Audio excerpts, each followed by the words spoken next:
Wel, diolch yn fawr a prynhawn da gyfeillion a croeso cynnes i chi gyd.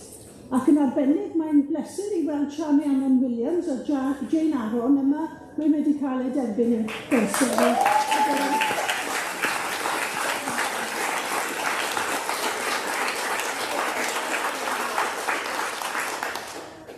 Wel, sefydlwyd Archif Menywod Cymru 7 mlynedd ar 20 yn ôl, gyda'r nod penodol o gadw ac adrodd hanes menywod yng Nghymru. Yr hyn yr oedd sylfaenwyr yr archif yn ei amau bryd hynny, a'r hyn yr ydym ni gyd yn ei wybod yn awr, yw ei bod yn stori ddi-ddiwedd. Mae'r hanes yn tyfu. Stori wrth stori, cofio wrth gofio, menyw wrth fenyw. Hanesion am fenywod dewr. Hanesion am y siaradwyr diflewyn o'r dafod. Hanesion am yr hynod dalentog ac efallai y rhai ynychaf. Hanesion am benderfyniad tawer o gwirioneddau syml. Mae bywydau ar y menywod hyn. Llawer ohonynt wedi ei anghofio neu heb ei cydnabod yn gyhyd. Wedi dod yn drysor ysbrydoledig a chyfareddol yn hanes ein cenedl ni. A mae'r archif dros y blynyddoedd wedi adrodd hanes menywod y ffactri, menywod gwleidyddol, menywod a weithio dros heddwch, menywod a ddaeth a newid un cymdeithas, a chwalu cymaint o rhwystrau.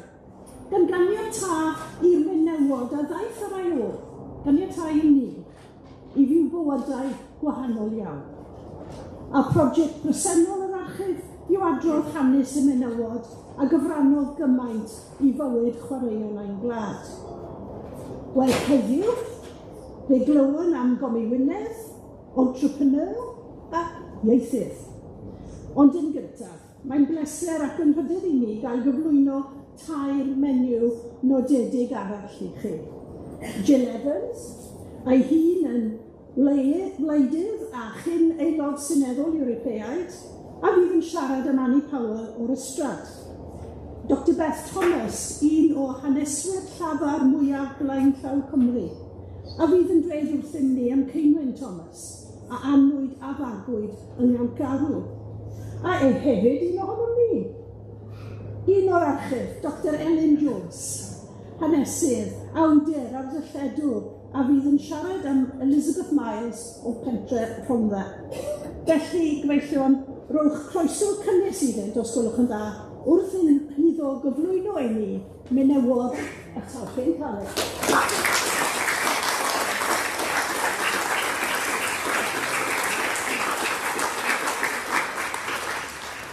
Diolch yn fawr iawn i chi.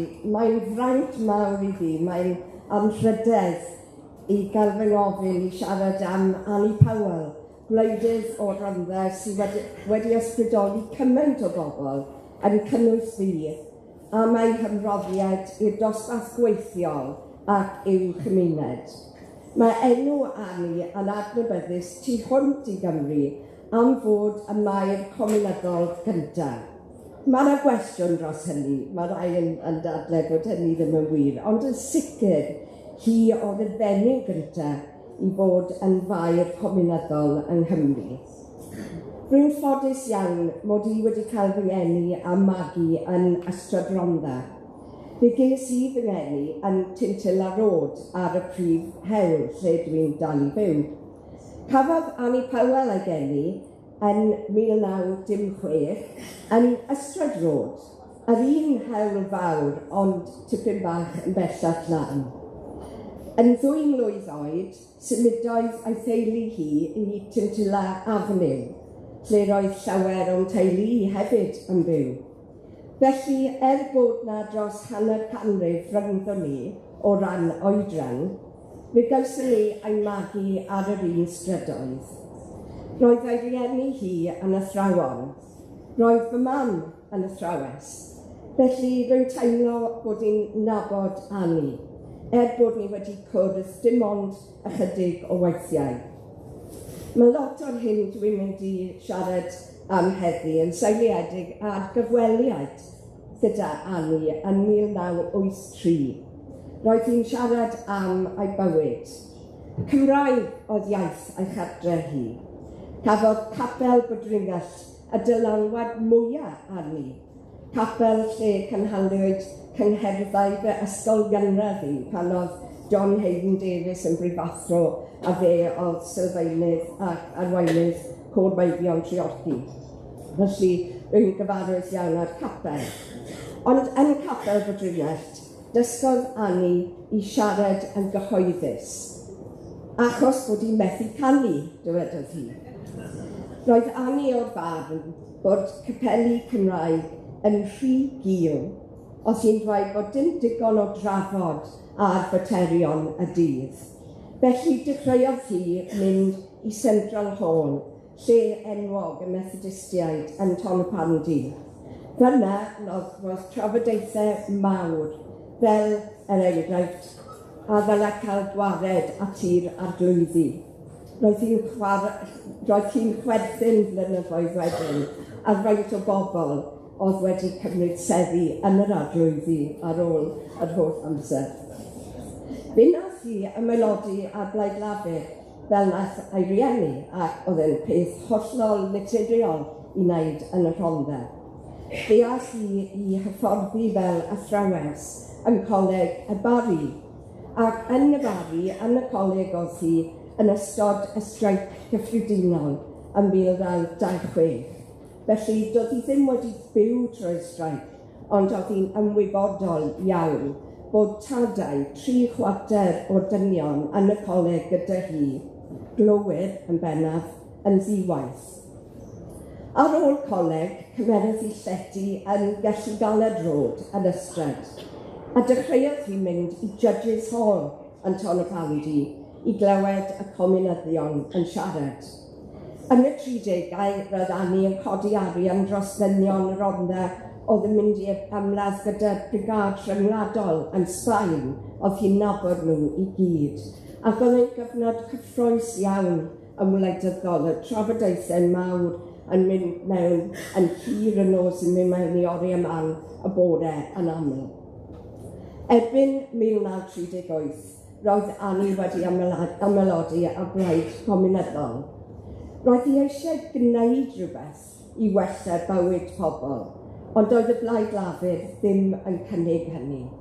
Cwynodd hi bod y Blaid Lafur dim ond yn trafod pwy oedd yn mynd i gael y swyddi nesaf ar y cyngor, hyd yn oed ar gyfnod o galedu mawr yn y Rhondda. Roedd y Blaid Comiwnyddol ar y llaw arall yn ymgyrchu dros well gwasanaethau cymdeithasol, cyflog well i glowyr, a dod â'r prawf moddion i ben. Roedden nhw'n herio toriad. Fe wnaeth hi ystyried o ddifri ymuno â Plaid Cymru ar un adeg. Roedd hi'n ymwybodol iawn o'i chymreictod hi. Penderfynodd hi er enghraifft i beidio gadael Cymru i gael waith dysgu fel nath ei chwiorydd. Fe arosodd hi yng Nghymru, ond am 6 mis roedd hi mas y waith ac yn dibynnu ar ei rhieni, rhywbeth oedd yn poeni hi yn fawr iawn. Cyn hir, fe gafodd hi swydd athrawes yn ysgol Alaw yn Rhialaw, a fyna gwelodd hi clodi triennus y disgyblion a'i teuluoedd. Fe aeth hi i ysgol Haf Plaid Cymru yn 1926, ac bod Saunders Lewis wedi gwneud argraff fawr am hi, a wedodd hi bod gyda hi parch mawr at y fe, nid oedd hi yn gallu rhannu ei weledigaethau. Fel rhywun o Rhondda, roedd hi wedi profi'r chwyldro diwydiannol, a teimlodd hi bod Plaid Cymru ddim yn deall hynny. Ond, yn yr 80au, oedd hi'n dal i ddilyn hyd a helynt Plaid Cymru, ac roedd hi 8 bodd yn gweld ysgol Gymraeg Bodringall yn agor yn ystod a'i cyfnod hi fel mair y Rhondda, ac oedd hi eisiau gweld mwy o ysgolion Cymraeg. Oedd hi o blaid hyn yn lywodraeth i Gymru, roedd hi yn genedlaetholbraidd, ac wrth gwrs yn sosialydd. Rhywun oedd yn ymgyrchu yn erbyn ffastiaeth. Roedd Annie Powell yn ysbrydoli pawb. Fe ddath hi'n gydeirydd o Blaid Comiwnyddol yng Nghymru am gyfnod oedd hi'n gweithio fel trefnydd llawn amser. Roedd hi'n cynrychioli'r blaid honno mewn cynhadledd yn Moscow yn 1960 ac yn hoff iawn o adrodd y stori a'i bod hi wedi canu heimlad fy nhadau i Nikita Khrushchev. Fe nath hi ymweld â Rwsia sawl gwaith a dysgodd ei hun i ddarllen Rwsieg. Lle bynnag aeth hi, dywedodd hi, roedd hi'n cwrdd â rhywun o Rhondda, a dwi'n gwybod pan o'n i yn gwleidydd o'n i'n ffindio yr un peth. Yng ngeiriau Annie, dylai'r Rhondda wedi bod yn llyfr Guinness am dorri pob record am allforio athrawon a pregethwyr. Roedd pawb eisiau cadw eu plant yn yr ysgol mwyn rwystro iddyn nhw fynd dan ddaiar, ac felly roedden ni mewn ffordd yn hyfforddi bobl i symud i ffwrdd. Ar ôl y rhyfel yn 1945, roedd pobl yn disgwyl newid mawr gyda Llywodraeth Llafur, ond yn ôl Annie, nid oedd Llafur erioed wedi bod yn blaid dros newid, dros diwygio'r system a dim mwy oedden nhw. Fel wir blaid sosialaidd gallen nhw wedi newid llawer mwy. Ond roedd hi'n cydnabod llwyddiannau Llafur fel y gwasanaeth iechyd a gwladoli'r pyllau glo. Fe wnaeth hi a'i hun sefyll mewn sawl etholiad cyffredinol dros y Blaid Comiwnyddol yn y Rhondda yn y 50au. Ac ar ôl sefyll 13 o weithiau, yn cynnwys unwaith yn ystod lle ges i fethol i'r cyngor gyntaf yn 1992, fe enillodd Annie sedd ar cyngor Bwrdeistref y Rhondda yn 1955 yn Penygrau. Roedd hi'n 42 oed. Fe ffindiodd ei hun mewn cyngor Llafur oedd yn credu bod gan aelodau'r Blaid Lafur a neb arall ar hawl i fod yno. Fe fues i a'r llawer eraill yn yr un sefyllfa, mewn cyngor Llafur lle roeddwn ni'n cael ein trin fel ffigwyr a twyllwyr. Ar y cyngor, roedd Annie yn unig, ond roedd hi'n penderfynol na fyddai hi'n cael ei hymwybyddu. Fel un o 4 merch, roedd hi wedi cael ei magu i fod yn hyderus ac i lleisio ei barn, a felly nath hi. Mwyn tynnu sylw at y difreintiedig, at faterion fel lles plant, ysbytau, addysg, tai cyngor a pensiynau. Fe gafodd hi ei beirniadu gan yr arweinydd Llafur am meiddio siarad yn ei cyfarfod cyntaf fel cynghorydd. Atebodd Annie ei bod hi wedi sefyll yn yr etholiad mwyn siarad dros ei hetholwyr. Erbyn 1979, ar ôl 20 mlynedd ar y cyngor, cafodd ei ffynodi fel maer y Rhondda yn 72 oed.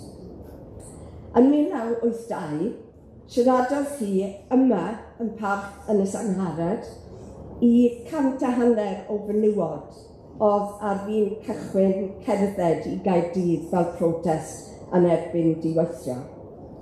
Roedd Annie wedi priodi Trefor a'i gŵr yn 1936 a byw mewn tŷ teres yn reilfeydd uwch Llwyn y Pia, lle oedd Trefor wedi cael ei enni.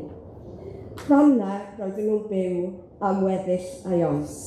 Fe nath hi ymddeol o'r cyngor yn 1983 a buodd hi farw ym mis Awst 1986 yn 79 oed.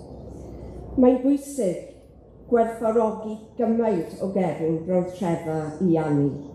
Fel Comiwnydd ei hun, ac fel aelod gweithgar o'r mudiad cydweithredol, roedd ei yn rhannu ei gweledigaeth a'i egwyddorion.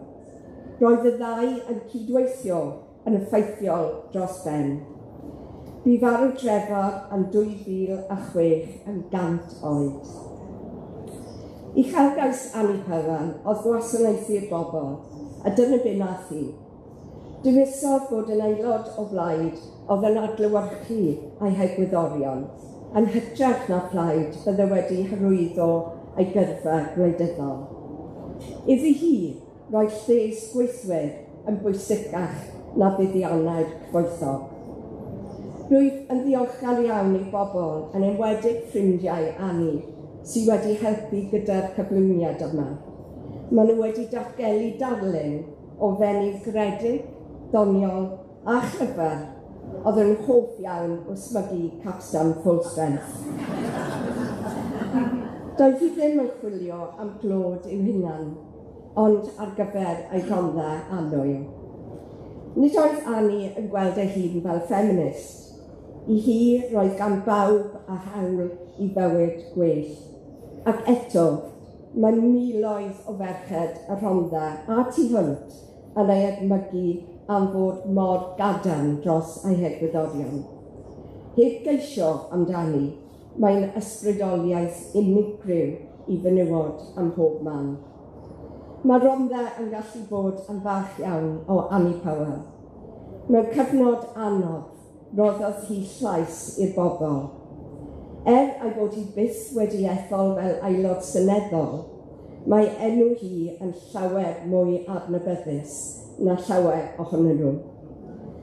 Diolch i Archif Menywod Cymru am trefnu heddi, ond diolch hefyd i Archif Menywod Cymru gobeithio bydd plat glas yn cael ei osod i Annie Powell yn y Rhondda yn fuan. Gweithred di-nod i gofio menyw nodedig iawn. Diolch yn fawr.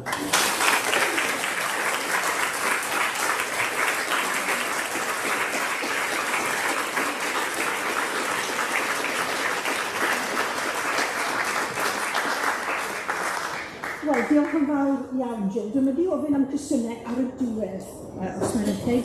Ydych chi'n barod i ni, Beth? Bron yn barod. Diolch. Ni wedi dod lan? Dwi'n gall iawn, dwi'n gwneud nawr. Ie. Doedd nawr. Wel, stori o hon, mewn gwirionedd, am ddwy wraig arbennig, ac os dim modd sôn am Dr Ceinwen Thomas, os sôn am ei mam, Mrs Catherine Margreta Thomas, ac os dim modd sôn am anailledd llall rhwng nhw, heb siarad am garw y pentre lle mae gyd nhw. Nawr, chi siŵr o fod wedi clywed sôn am nad garw, ond ydych chi'n gwybod yn union lle mae'r pentre? Wel, y gwir yw, does dim lot yn ar ôl erbyn hyn, ar wahân i ddyrnedd o dau ac am geirfa prochendu enwog nad garw yn y cyfannu. Chwalwyd y pentre pan grewyd yr A470 nôl yn 1969, os cofio'n iawn. Ond dyma sut olwg oedd ar Nant Garw pan gani'r Catherine Margreta yn 1885. A fe syniach efallai yw bod pa mor gymreigedd oedd y pentre yma. Pryn 7 milltir o Gaerdydd yn y cyfnod hwnnw. Yn 1891, oedd bron i 3/4 poblogaeth milltir sgwâr y Tymosied yn siarad Cymraeg, a chanran sylweddol yn siarad Cymraeg yn unig. Siaradau dyfodiaeth Bersain Cwm Taf yn ei llawnder nid ei Ceinwen am ei mam, a dwi am roi cyfle i chi nawr, os yw'r peiriannau yn bihafio, i glywed y dyfodiaeth honno mewn recordiad o'r hewraig nath Sonffagan ôl yn 1955. A mae'n sôn yn y darn yma, mae dawnsio gwerin oedd wedi gweld yn blentyn. O'n i'n gweld o'n un ythyr achau. A chi'n gweld, o'ch chi'n galw am y ddawns, ond mae'n gyd i godwm, so eisiau i chwen. O'n i'n licio gweld dawnsio sydd ddim yn ôl, chelswn i ddim. Ond mae'n gyd, o'ch chi'n talu swllt, o'ch chi'n gwyddi enw'r ddawns, o'ch chi'n mwyn. Ac o'ch chi'n talu, o dyn yn dweud chi, ac o'ch chi'n talu swllt. A wedyn ni oedd ein nôl chi'n mewn at y dawnswyr, ac o'n nhw'n mynd i roi y tilt gyntaf o'ch wen, chi'n gwybod, fel wylwch chi ar ochr y môr. Ac oedd y merched yn mynd i un, a dyna yn mynd i bell, ac o'n nhw'n newid i'r dillad a ddawns ni. A dyna lle wylas i yn dyrffili, dawns Rari Twm Siôn. Ond roedd ardal Nantgarw yn syndod o wledig yn Lentyndod Catrin Margreta, serch y ffaith bod nifer o weithfeydd yn yr ardal a chamlas organwg a adeiladwyd yn 1790 i gludo haearn o Ferthyr lawr i borthwedd Caerdydd, oedd hwnnw'n mynd trwy ganol y pentre. Dyma chi lun hoeren diweddar o'r ardal, ac os rown ni fap o ddechrau'r ganrif ddiwethaf ar ben hwnna, mae'n rhoi rhyw amcan i chi faint o newid sydd wedi bod. Dyma chi'r gamlas, fwy neu lai lle oedd mae'r 47 ddim yn mynd nawr, yn mynd i bo'r hen Grochendi. A batwyr ar y cnel, oedd Tyrci a hen Tyrci Margreta. Ond colias oedd yr anhwyaf o ddinon y teulu, yn gweithio mewn man driftiau lefele o gwmpas y pentre. Ac oedd cysylltiadau teuluol hefyd gyda ffermydd yr ardal a thyddynod lan ar fyny Caerffili. Lle mae'r stad diwydiannol Parc Nantgarw nawr, fe welwch chi dir fferm Dyffryn lle bydde trigolion y pentref Cymortha a De Llaw Gwair yn gyfnewid am laeth, cig a lle i blynu tatws. A dyma chi fferm Tifri, lle gweithio'r gwas oedd wedi gwerthu unan i Satan yn ôl stori oedd Catrin Margreta wedi recordo ar gyfer San Fagan am was oedd yn gallu gwneud mwy o waith mewn dywarnod nag oedd gweision eraill yn gallu gwneud mewn wythnos. A dyma gapel Glan Dŵr Taf, lle dechreuodd Margreta adrodd mewn eisteddfodau yn 2 blwydd oed. A mae Dr Ceinwen yn dweud stori amdani'n ennill unwaith mewn 4 eisteddfod mewn 1 diwarnod. Dechrau eisteddfod Caerffili, wedyn ar y tren eisteddfod Pontypridd, mlaen i Dreorci, drwy'r twnnel eisteddfod Blaen Gwynfi, a wedyn nôl i Caerffili i gael cystadleuaeth adrodd ola'r dydd. A fe nillodd i 10 gini mewn 1 diwarnod. A mae'r pennill ma fan hyn, o dewch i'r eisteddfod i dderbyn y cash. Oedd e'n bwysig ac ystyried faint o 10 gini i deulu o Golias yn y cyfnod yma. Ond oedd bywyd yn fel i gyd, mae Dr Ceinwen wedi sgwennu rhywfaint am brofiadau chwerw i mam gyda'r Welsh Not yn ysgol Ffynnon Daf. Ond mae geiriau'r hen wraig yn fwy dadlennol a graffig, dwi'n meddwl. Mae'n sôn am ddangos i chorff i'w mam ac oedd am ddi ac yn les bob tamid fel o'n nhw wedi mwydo i bob dydd hynny. Ond oedd hi ddim yn mynd i dderbyn y gamdriniaeth heb ymladd nôl. A dyma hi yn disgrifio sut oedd hi wedi ymosod ar yr athrawes oedd yn ei disgriflu hi. Wadodd teacher meddwl o'n i jyst ei lled, Cytio ni gwallt at un i wnnw o'r gynllad a clywed i'r drws i nigas ar ei thredi a fe gytios yn ei ffen a fe dynas y pren o aswnt. A fe dorws, a dyma ni'n mynd rown am stel ac o'n i'n para i wadwn. A dyma i'n mynd lawr i'r llaw a o'n i'n ffiso ar y llaw. Wel, ciliw y glasi. Wel, sy'n syndod bod Margreta wedi gadael ysgol yn ddiwedd ei bod. Fe ddisgodd ei crefft o wyniadyddes a redeg busnes lwyddiannus nes sydd wedi briodi yn 1918 yn 8 oed. Fe drodd eich chefn y byd hynny ar gystadlu eisteddfodol. Ond fe ddath yn boblogaidd fel siaradwyr mewn cyrdde chwiorydd a hefyd fel pregethwr cynorthwyol.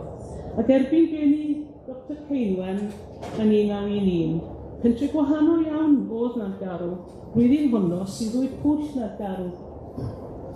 Ar dir fferm Dyffryn, a dwi'n yn ei sgil estyniad i'r pentre mwyn creu cartrefi i'r newydd ddyfodiad Saesneg ei iaith a ddiwyddo yn y pwll.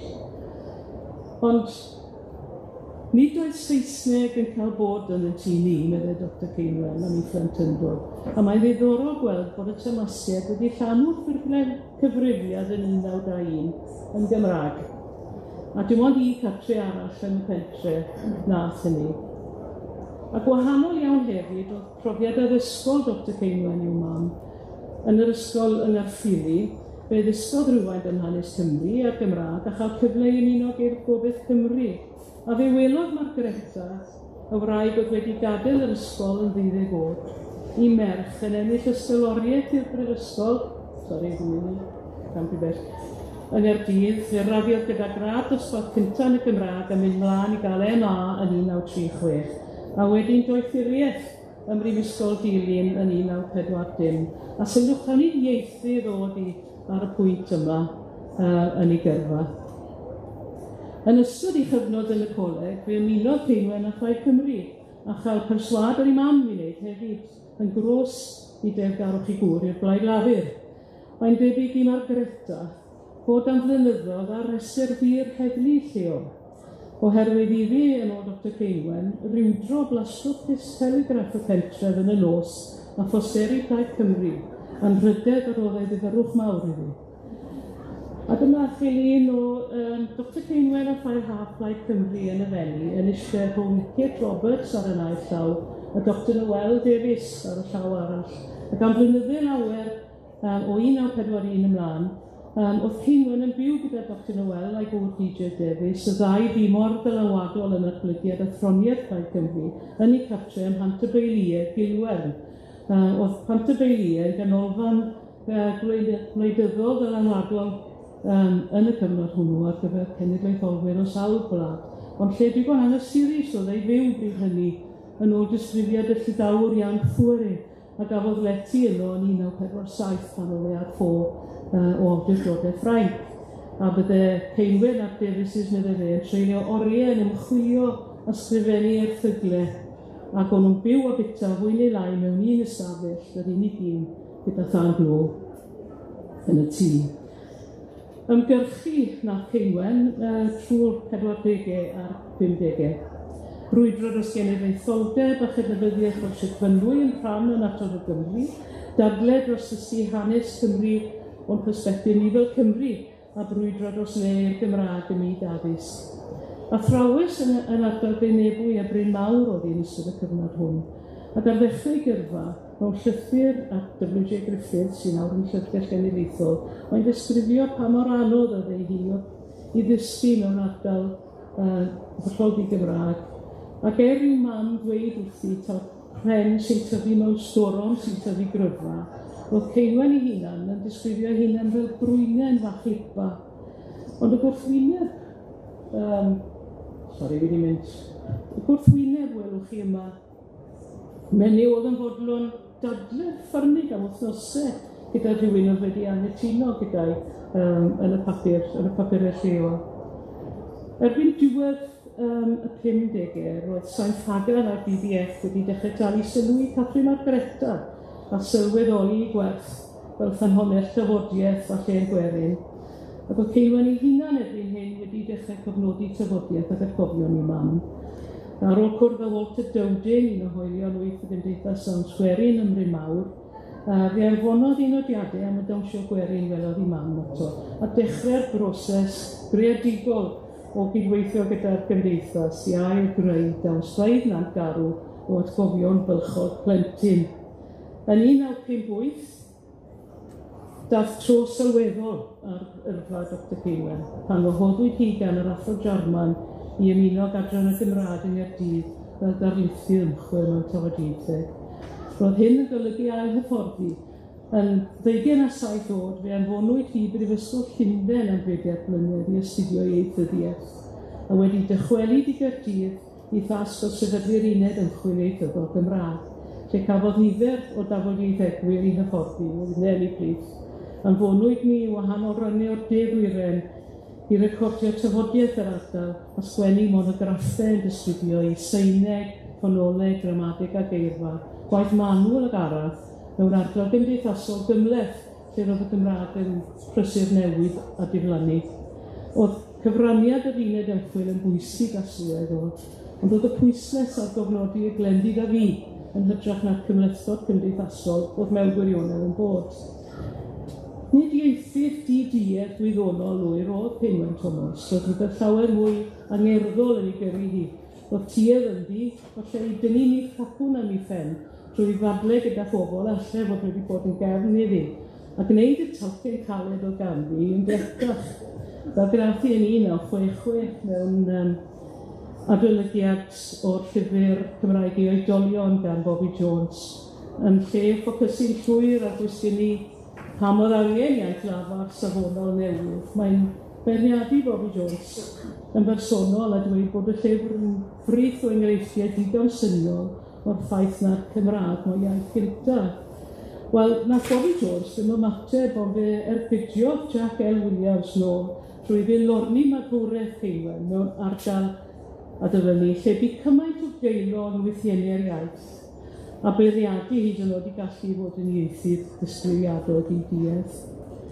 Ymgyrchydd oedd Ceinwen Thomas yn ei hanfod, dwi'n meddwl, un ddarleigad, ffyrnig, pigog, ymosodol ac amddiffynol yn sawl ffordd. Roedd y frwynydd a chlipa wedi dysgu sut i frwydro, ond falle heb dysgu sut i gyfaddawdi a chydweithredu bob amser. Yn fy nhib i, achub cam oedd yn ei gyrru hi.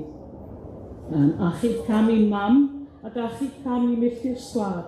A dyna welwn ni yn ei erthyglau yn y dinestydd pan oedd hi'n beirniadu dynon dŵad am lunio enwau Cymraeg ar lefydd lle roedd rai cynhenid eisiau yn bod. Dwy fenyw neilltuol oedd Catrin Margreta a Ceinwen Thomas. Dwy fenyw oedd wedi cael eitha dalpyn caled yn ei gwahanol ffyrdd. Maen nhw'n rhy arbennig i fod yn gynrychiadol o Nantgarw, ond cynnyrch Nantgarw i nhw'n llwyr. Cynnyrch ardal oedd wedi gweld newid syfrdanol o fewn 2 genhedlaeth. Felly, pan ewch chi ar hyd yr A470 o fan hyn i Gaerdydd, styriwch na'n garw a chofiwch amdani nhw. Diolch yn fawr.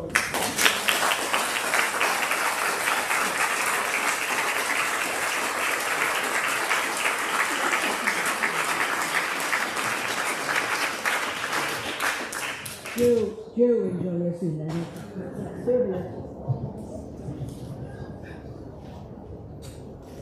O'n cofio Ceinwen yn dde, yn cofio ei weithio fi. Cymraeg saffredig iawn sy'n gyda chi yn So, watch out, right? Sach chi ddim eich o gredu, dwi ddim yn cofio nawr, ond oedd i ddim yn licio. Right, o'n i weld, sach chi'n cael gael yn ôl nawr.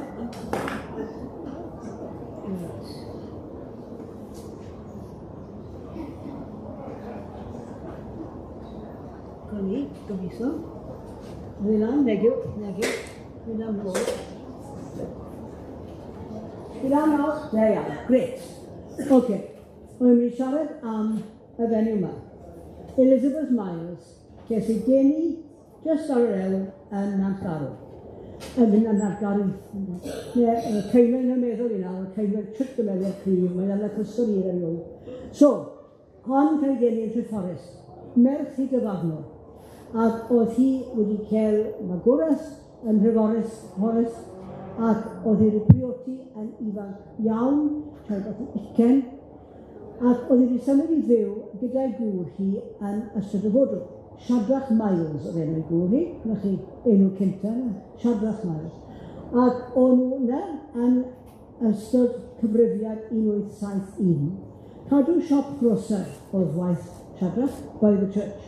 A gyda ni wraig, Elizabeth, a'i 2 blentyn, sef William, hynna o just os i flwydd, a'i frawdau Francis, oedd yn 2 fi siod. Byddwn nhw fel pethau yn y dyddiau hynny. Ond, digwyddodd peth alwen, nadw iddyn nhw, ddiwedd y flwyddyn honno.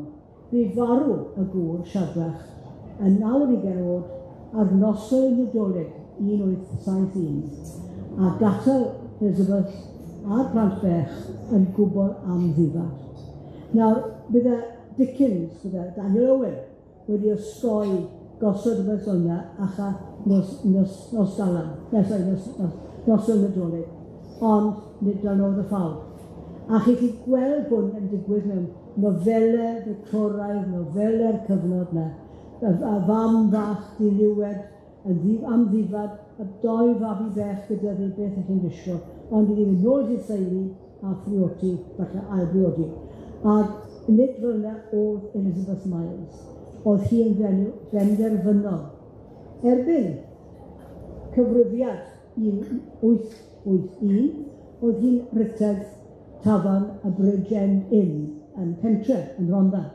Erbyn 1891, dyma y gwesti oedd hi'n un rytedd, sef y newyn ym Mhontypridd. Pobl Pontypridd yn cofio hwnna, chi'n gweld, ambell un yn mynd, y gwesti gorau, y gwesti mwyaf moethus ym Mhontypridd. A fyna oedd hi'n teyrnasu. Yn 1881, yn y Bridgenin, 2 forwm oedd gyda fi. Un yn neithri Diana, waitress, yn ôl cyfrifiad, a'r llall Mary Ann Jones, oedd y 20 mlwydd oed, domestic servant. Erbyn iddi fynd yn 1891, y cyfrifiad yna, yn dangos bod ucen o wision ganddi i weithio gyda fi yn y glamp o gwesti fawr yna. A nid yn unig gwesti oedd gyda fi erbyn hyn, oedd hi'n ymlaen i'r tegar angel yn y dydd a nifer o westau eraill. A oedd hi'n buddsoddi hefyd, oedd hi'n neud arian fel y boi gallu fentro. Wrth gwrs, dyma gyfnod bwrlwg diwydiannol, cymdeithasol, arian a phobl yn llifo mewn i'r rhondda a'r cymoedd eraill ac arian yn llifo mes, wrth gwrs. Felly, oedd hi'n manteisio ar ei sefyllfa i wneud y gorau o'r sefyllfa drienus oedd hi ynddi ar ddiwedd 1891. Mae'n mlaen yn y cymlynedd i'r lle yna. Ond, oedd hi'n gweld o'i meddwl fel oedd bywyd yn newid a fel oedd diwydiannau yn newid. Ac oedd hi penderfynu si yn 1897 i symud i faes hollol wahanol. Bellach i ffwrdd yn yr angel yn y dydd, penderfynodd i symud i Landrindod a chadw gwesti myna. Prynodd hi the Bridge Inn yn Llandrindod. Ac oedd e'n gwesti cyhoeddus iawn, treiddi iawn, 40 o sefyllfaoedd wely, yn cael fyta gan dreuli, a fe benderfynu si, bydde hi'n buddsoddi myna. Oedd hi ddim yn ei fyw yna, oedd hi'n dal i fyw ym Mhontypridd, ond oedd hi'n cael pobl i rythu y gwesti drosti, ac oedd ganddi hi gynlluniau uchelgeisiol iawn ar gyfer y gwesti yna. Mewn 20 mlynedd, oedd hi wedi troi yr gwesti yna, y Bridge Inn, i'r gwesti mwyaf a mwyaf moethus yng Nghymru, gyda 200 o sefyllfaoedd gwely. Fe nath i 11 o geisiadau cynllunio rhwng yn y 20 mlynedd yna. Ac wrth gwrs, roedd hi'n gweld tyndra yn ei harddar ei hunan, y streiciau, y troi allan ag ati, a wedyn oedd hi'n gweld pobl arian yn mynd i trefi iachusol, Spa Towns, Llandrindod, Llanwrtyd, Llangamach. Felly dyna hi yn symud o genol Pontypridd i genol o wled. A dyna hi yn ei hantell o'n dwlu ar llun yma ohoni. Byddwch chi ddim yn croesi on, byddwch chi.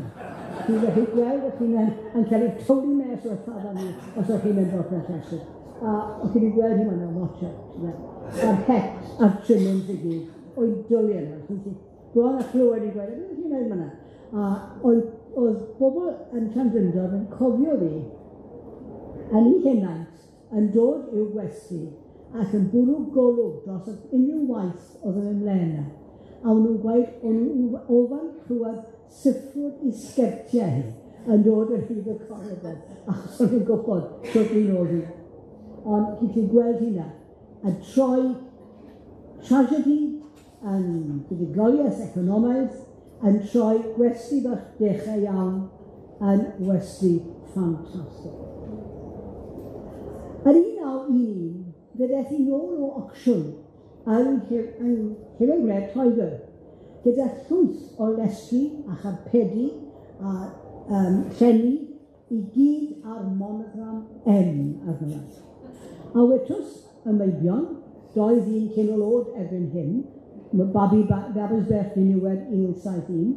Os yn Nghymru wedi bod i'r Metropol, tyfel, meddwl ne. Ar on mae'r bai, reit? Dyna'n oedd o le. A beth sy'n dweud, wedodd o'n wrth i hyn, ac o'n i'n meddwl, oedd yn croesi'n meddwl i'w glen. Dys wedi gweud, y Miles Hotel yn Surrey. Ond yw Surrey Metropol.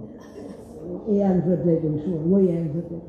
Felly, wnaeth i cael par priod o Bontypridd i'r Ritagreini, oedd i wastad yn cyflogi pobl o Bontypridd, a byw o Bontypridd i hunan.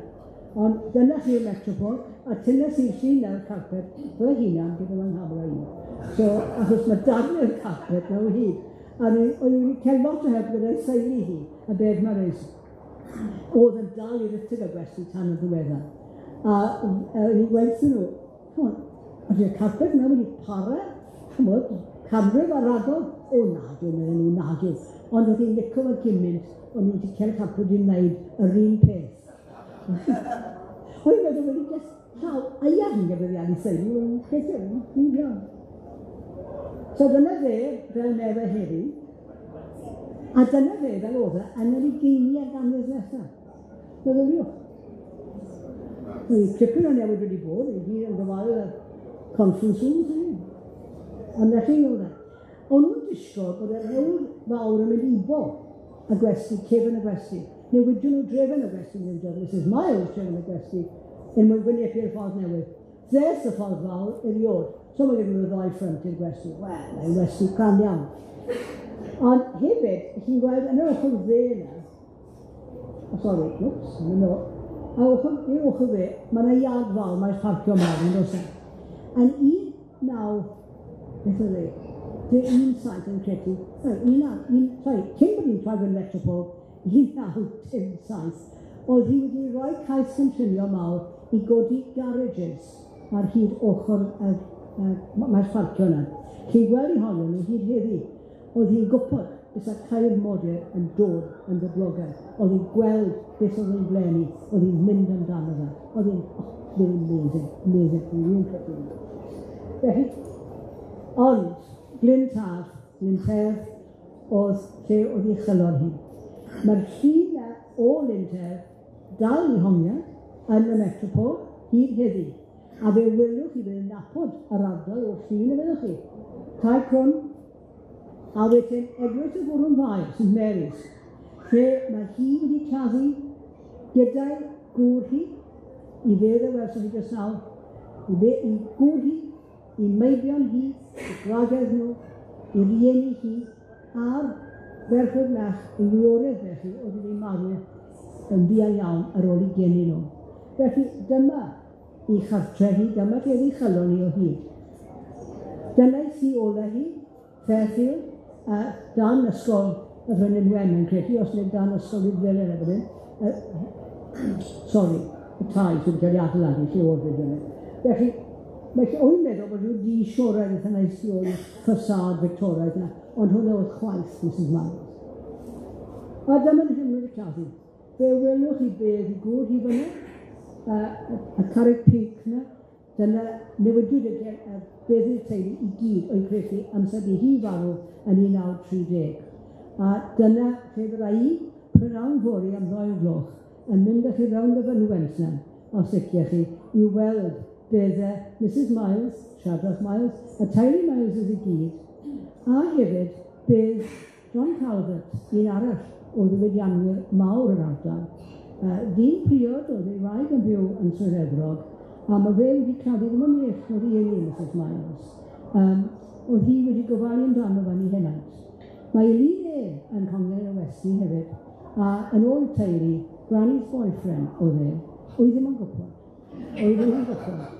Ond menw ryfelol iawn. A dyna ti fewn i'r eglwys, beth o'n goniant yr eglwys, oedd hi'n rhoi ffenestri lliw, oedd hi'n rhoi darllenfa, oedd hi wedi cyfoethogi'r eglwys o'i arian ei hunan, a'n gweld ddim Madam Cadeirydd, ond Madam Trefnwyr yn edrych ar ei watch ac yn meddwl, mae'n un brilion ar gorau ni. Reit, so, off o fi nawr, yn mynd gallwn y llwyfan, i chi i ofyn y cwestiynau chi, ac i Mary i'ch cadeirio chi.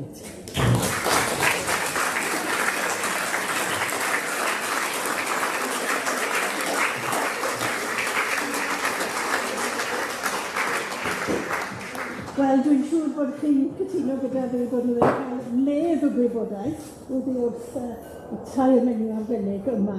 Os unrhyw cwestiwn, gael nhw un. Yn y ffrant. Diolch. Rwy'n fi'n maith.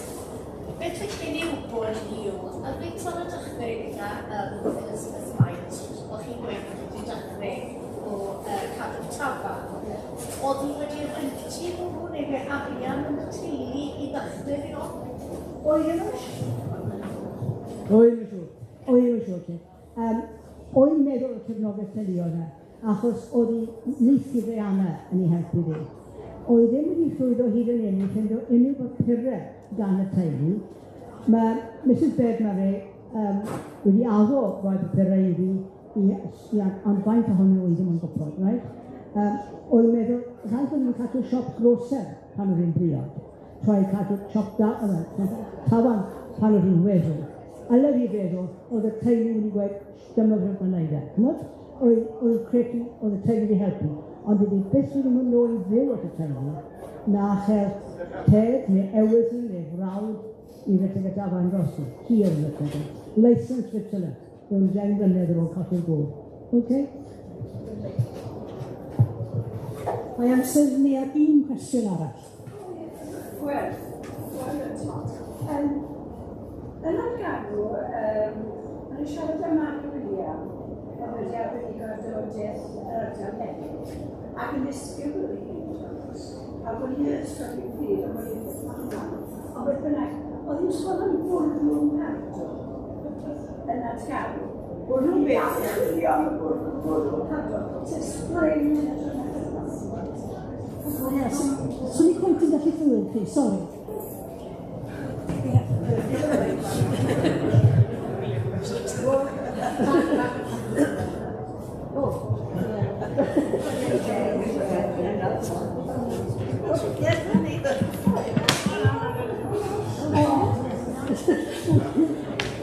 Dyma ni cwestiwn sylwi. Yr oedd Mari William hyd yn dweud bod bwrlwm pardo yn bodoli yn atgarol y ffynon ond bwrlwm hi'n defnyddio gyda'r spring. Ac oedd hi wedi arbenigo ar dyfodiaeth yr ardal hefyd yn ddisgybl i gilydd dwynos.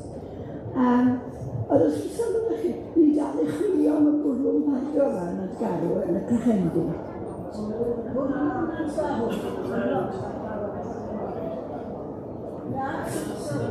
Na, bod yn byd. Wedi dod ar draws yr beth yma'r recordiadu.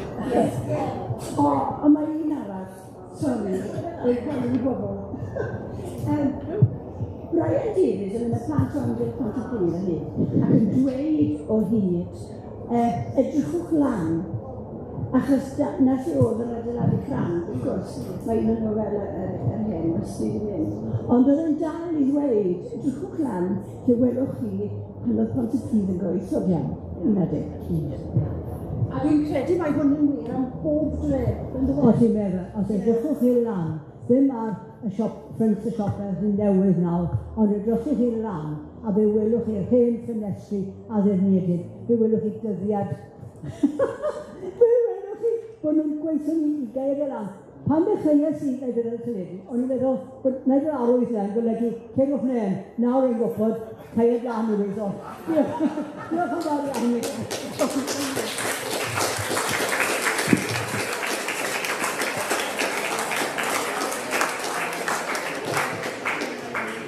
Jyst i dweud bod llyfrau i gael ar y ffordd nas i chi gyd, a dwi'n mynd i galw ar Dr Marion Loffa, jyst i dweud ddiolch. Wel, dwi wedi clywed bod hyn wedi bod o fledd yn barod, a dwi'n ofnadwy o ddiolchgar i'r tair siaradwraig sydd wedi sôn am tair menyw hollol amrywiol, sydd wedi brwydro yn erbyn y talcen caled, a wedi llwyddo i gyfrannu sy'n gymaint i gymdeithas.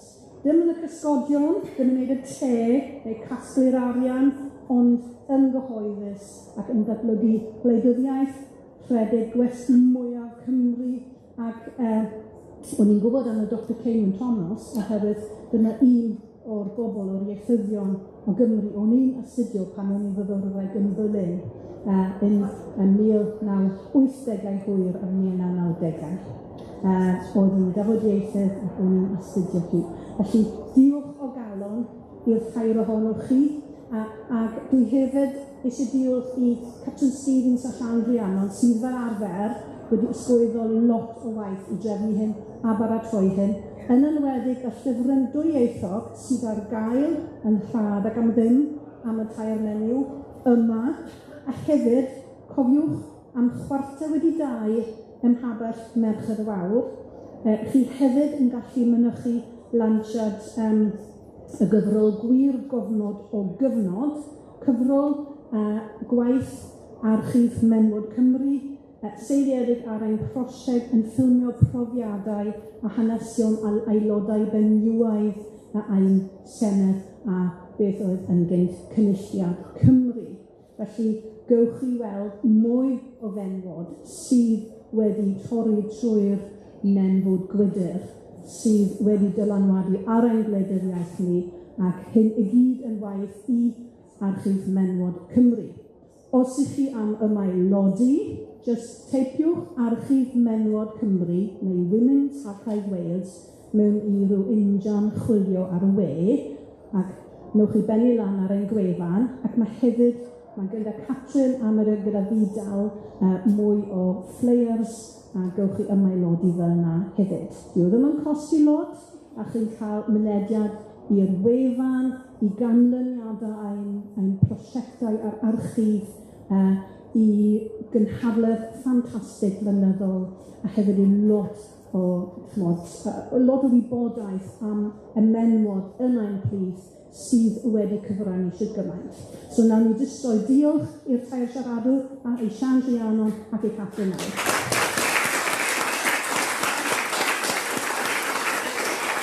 Ac i Mori.